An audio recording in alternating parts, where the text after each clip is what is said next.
नमः शिवाय। हर हर महादेव। बोलो जय जय श्री राधे श्याम। सद्गुरुदेव भगवान की जय। प्रिय कांजू सरकार की जय। अपने अपने माता पिता की जय। ओम नमः शिवाय, ओम नमः शिवाय।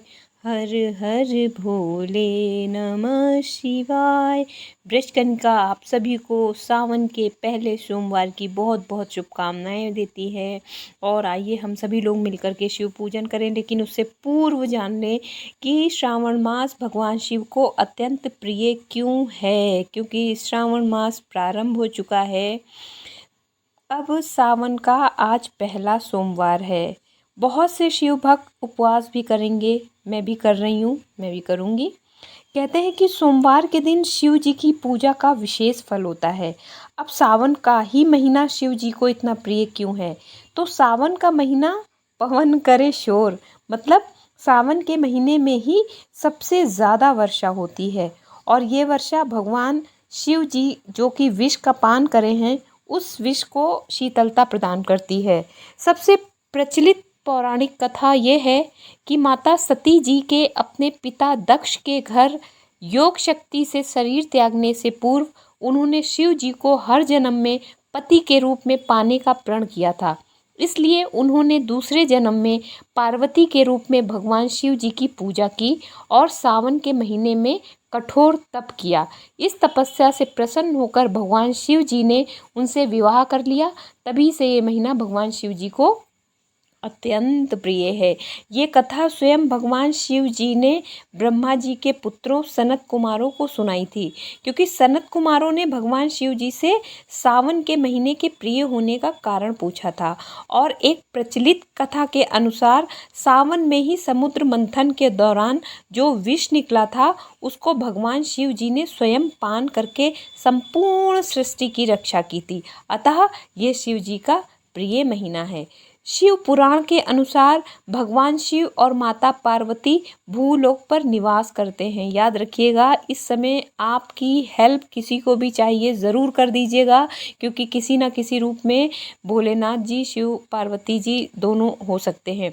शिव भक्त कांवर लेकर के जाते हैं। सावन मास में भगवान शिव अपनी ससुराल आए थे, जहाँ उनका अभिषेक करके धूमधाम से स्वागत हुआ था। सावन मास में भगवान विष्णु योग निद्रा में होते हैं। इसलिए त्रिदेवों की समस्त शक्तियाँ भगवान शिव जी के पास होती हैं। सबको बताएं नमः पार्वती पते हर हर महादेव। अब आइए, क्योंकि मैं पूजा कर रही हूँ तो आपको जल्दी से नारद पुराण के अनुसार विधि क्या है बता देती हूँ। प्रातःकाल स्नान करके शिव जी को गंगा जल अर्पित करें, बेलपत्र चढ़ाएं, शिव गौरी जी की पूजा करें, दीपक जलाएं, दक्षिणा चढ़ाएं और पूजन के बाद कथा सुने। तो अब मैं आपको कथा श्रवण करा रही हूँ, बहुत ध्यान से सुनिएगा। एक समय की बात है, किसी नगर में एक साहूकार रहता था। उसके घर में धन की कोई कमी नहीं थी, लेकिन वो संतानहीन था। वो बहुत दुखी था। पुत्र प्राप्ति के लिए वो प्रत्येक सोमवार व्रत रखता था और श्रद्धा के साथ शिव मंदिर जाकर शिव परिवार की पूजा करता था। उनकी भक्ति से माँ पार्वती प्रसन्न हो गई और भगवान शिव से आग्रह किया। भगवान शिव जी ने कहा, हे पार्वती, इस संसार में हर मनुष्य को उसके कर्मों का फल अवश्य भोगना पड़ता है और जो जिसके भाग्य में है उसे भोगना ही पड़ता है। अवश्य में भोक्तव्यम कृतो कर्म शुभाशुभम। जो जिसके भाग्य में है वो मिलता ही है। फिर भी माता ने आग्रह किया। अब भगवान शिव जी ने साहूकार को पुत्र प्राप्ति का वरदान तो दे दिया और कहा कि इसकी आयु मात्र 12 वर्ष की होगी। साहूकार दोनों की चर्चा सुन रहे थे और उन्हें ना तो कोई खुशी हुई ना ही दुख हुआ। वो निरंतर पूजा करता रहा। कुछ समय पश्चात उसे पुत्र की प्राप्ति हुई। जब बालक 11 वर्ष का हुआ तो उसे विद्या प्राप्ति के लिए काशी भेजा गया, मामा के साथ में। साहूकार ने उसको मामा के साथ में बहुत सा धन देकर कहा कि इसे विद्या के लिए काशी ले जाओ और रास्ते में यज्ञ कराते हुए जाना। यज्ञ के साथ ब्राह्मणों को भोजन, वस्त्र, दक्षिणा अवश्य देना। दोनों ने यही किया। मार्ग में एक नगर में जहां राजा की कन्या का विवाह हो रहा था, लेकिन वर एक नेत्र से काना था। राजा ने इस बात को छुपाने के लिए उस राजा के वो जो पुत्र था, उस पुत्र का इस्तेमाल किया। लेकिन वो पुत्र, साहूकार का जो बेटा था, वो बहुत ही ईमानदार था। उसने रानी को ये बात बता दी, राजकुमारी को ये बात बता दी। अब बारात वापस चली गई। वो दोनों काशी पहुंच गए। जिस दिन उसकी आयु 12 वर्ष की हुई, उसी दिन यज्ञ रखा गया, परंतु उसकी तबीयत खराब होने से प्राण निकल गए। जी हाँ, उस बच्चे के प्राण निकल गए।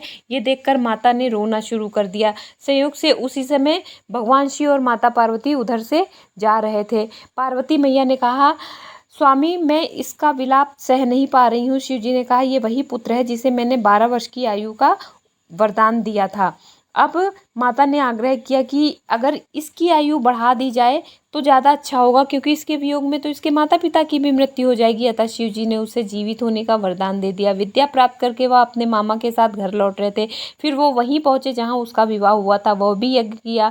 राजा उसे पहचान गए। महलों में ले जाकर बहुत स्वागत किया और अपनी पुत्री को विदा किया। इधर साहूकार और उसकी पत्नी ने अन्न जल का त्याग कर दिया था कि आज क्या सूचना मिलेगी, परंतु अपने पुत्र को जीवित होने का समाचार प्राप्त होकर बहुत प्रसन्न हो गए। फिर उसी रात भगवान शिव उस साहूकार के पास स्वप्न में आए और बोले, हे प्यारे, मैंने तेरे सोमवार के व्रत की और कथा सुनने से प्रसन्न होकर के तुझे पुत्र की लंबी आयु की प्राप्ति कराई है।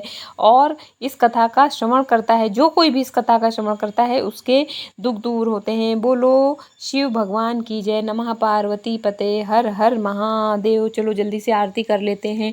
जय शिव ओमकारा, हर जय शिव ओमकारा, ब्रह्मा विष्णु सदाशिव अर्धांगी धारा, एकानन चतुरानन पंचानन राजे, हंसानन गरुणासन वृषवाहन साजे, दो भुज चार चतुर्भुज 10 भुज ते सोहे, तीनों रूप निरखता त्रिभुवन जन मोहे, अक्षय माला बन माला मुंड माला धारी, चंदन मृग मद सोहे बाले शुभकारी, श्वेतांबर पीतांबर बागंबर अंगे, सनकादिक ब्रह्मादिक भूतादिक संगे, करके मध्य कमंडल चक्र त्रिशूल धरता, जग करता जग भरता जग पालन करता, ब्रह्मा विष्णु सदाशिव जानत अविवेका, प्रणवाक्षर के मध्य ये तीनों एका, त्रिगुण स्वामी जी की आरती जो कोई नर गावे, कहत शिवानंद स्वामी सुख संपत्ति पावे। जय शिव ओमकारा। बोलो शिव भगवान की जय। अपने अपने माता पिता की जय। सतगुरुदेव भगवान की जय। श्री श्याम सुंदरी अम्बे महारानी की जय। सतगुरुदेव भगवान की जय। प्रिया कांजू भगवान की जय। अपने अपने माता पिता की जय। आप सभी लोग बहुत खुश रहें। ब्रज कनिका चैनल को सब्सक्राइब करें, लाइक करें, शेयर करें। सोमवार व्रत का आनंद लें। जय जय श्री राधे श्याम।